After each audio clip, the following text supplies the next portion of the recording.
Moi, je viens du Bénin. Franchement, nous invitons tout le peuple burundais à sortir massivement. Que tout le monde sorte, quel que soit ton défi, la maladie, le verdict des médecins, sors, viens et viens voir comment le Seigneur va te libérer et te délivrer. C'est sûr et c'est prouvé. Au nom de Jésus-Christ. Je viens d'Abidjan, je suis venu spécialement pour Kanguka. Je viens d'atterrir comme ça. Je vous invite maximalement à venir pour la croisade. John Migan est quitté jusqu'au Bénin, Cotonou, Bénin, pour venir à Burundi à cause de l'homme de Dieu, Christ Ndikumana. Et vous, mes frères burundais, vous n'avez pas le droit de rester à la maison. Venez. Parce que Dieu veut bénir la nation, veut bénir la nation. Dieu vous aime. C'est pour cela que nous sommes venus pour vous accompagner. Les âmes seront sauvées, des vies seront rachetées. Et c'est pour cela que nous sommes là. Que le Seigneur soit béni. Dans l'avion, les gens viennent de partout pour le Burundi. Du Gabon, du Congo, du Bénin, de l'extérieur. Les gens sont nombreux. Et ils sont déjà là. Si les gens ont quitté le pour venir au Burundi, où sont alors les Burundais eux-mêmes? Sortez et venez. Alléluia, alléluia. Nous sommes là pour, n'est-ce pas, cette grande croisade, ce grand événement.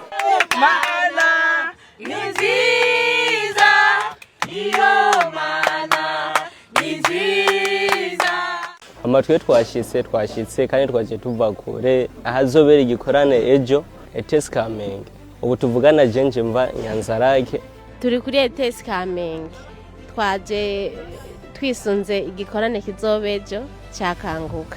Twaje tuva mu ntara ya Makamba ubu ariyo Burunga, tukaba tumaze kuva ku munsi wa gatatu. Twaje ku munsi wa gatatu n'umunsi niho twashika isaha 12 twari tugeze ngaha ku kibuga ahabera igikorane. Tukaba twashimye tufise umuvyeyi wacu hajya amaze imyaka 5 agwaye. Rero ujya muvyeyi wacu twamuduganye dufise n'indi mitwaro. Nkuko twumva n'abandi benshi batabagwa muri Kanguka, natwe turagomba kubohoka mu mitwaro myinshi twaduganye hano kuri kino gikorane. Uvuye muhira saa sita y'ijoro kugira ashike kare kwiki gikorane. Rero wagera twibutse abantu yuko ejo mwese muzaba muhari. Twe twamaze kuhashika. Uravyumva n'abandi nyene turabatumiye babanguke banyaruke kugira ngo nabo baze mu iki gikorane cya Kanguka. Mugire wahi rero muze muri benshi kandi mukomeze munadusengera ibintu bizogende neza.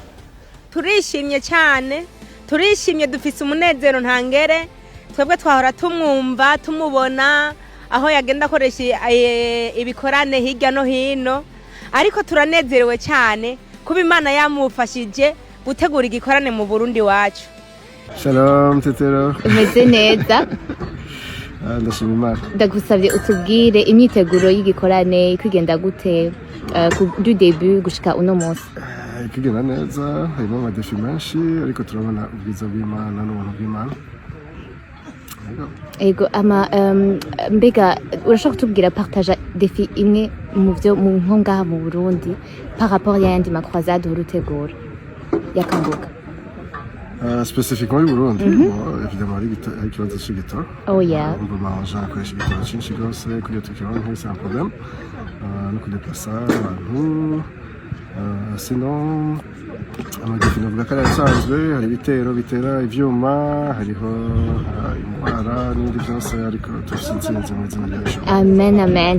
Abantu baguma baza bavuye mu bihugu byinshi cyane ku ma aéroport wari umvise ko haraza abantu benshi cyane baje pour la croisade.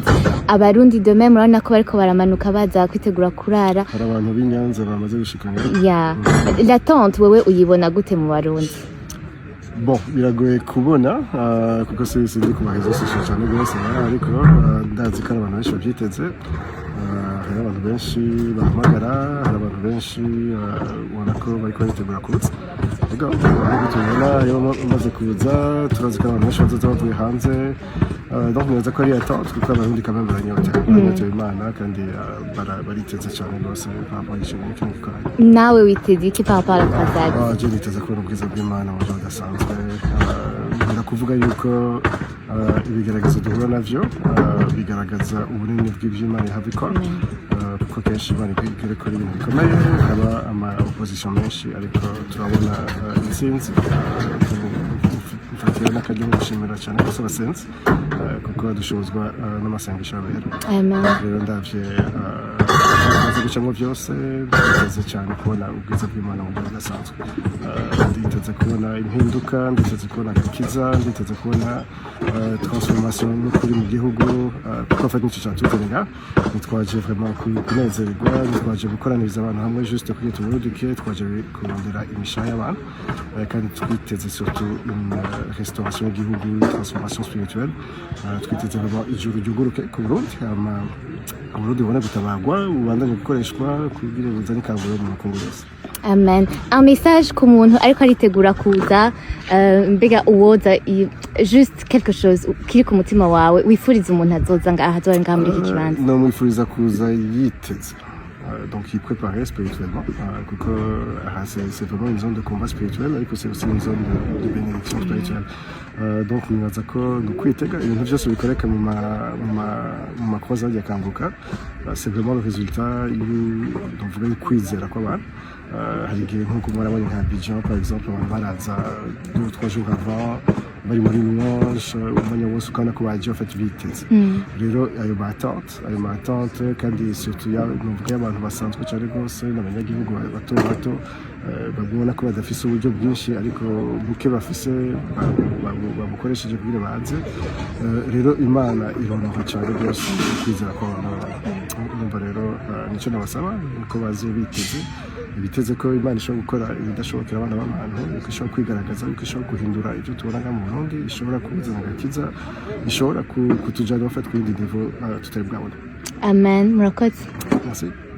Allo ni sawa ndashaka gufata ama video mwaje mu gikorani mwavuye he muri Makamba mwashyize gari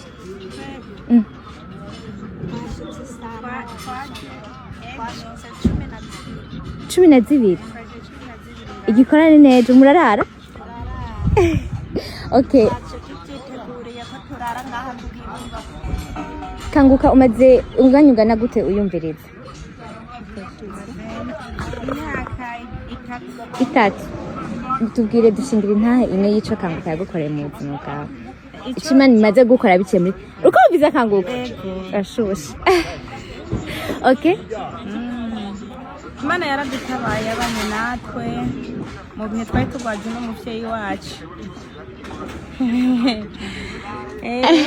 Satani yari yagombye kumutwara mugabo Imana yagwanye urugamba biciye muri Kanguka twagiye turumva ibishinga ntahe tugenda turumva benshi batabawe natwe biduha kwizera yuko Imana izidutabarira umuvyeyi agwaye imyaka 5 mugabo Imana yagumye imurinda kububasha no kumva ibishinga ntahe byo hirya no hino n'ubutumwa buciye umukozi w'Imana Christian Ndikumana none nino saha twumvise akakamba yuko hari gikorane bituma dufata no mwanya kugira ngo dushika ahantu na cyane tumaze kubona benshi batabagwa mu bihugu bya hanze twama twabiroreye natwe twaduze twizeye yuko Imana izodutabara. Amen.